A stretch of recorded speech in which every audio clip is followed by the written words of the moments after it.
All right, peace, y'all. This is a great question because, well, lots of people ask, and I guess definitionally, it's important to know what we're talking about. I think that when I'm talking about hip hop, I'm usually thinking emceeing or rapping, DJing or turntablism, breaking or breakdancing, and then graffiti writing. And I know that a lot of people include as a fifth element knowledge.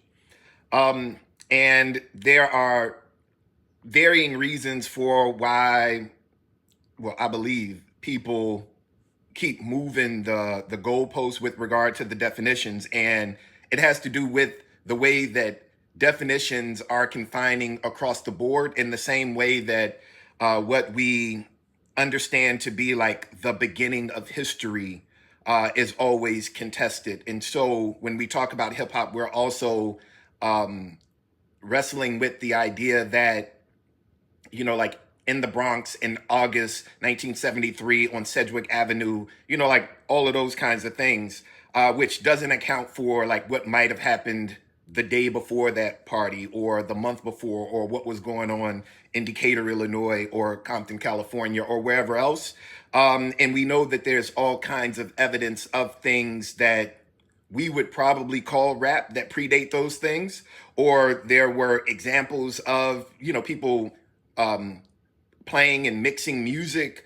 And so I think that trying to make it tidy has a whole lot to do with living in an environment where histories are told a certain way and they're attributed to particular people in particular ways.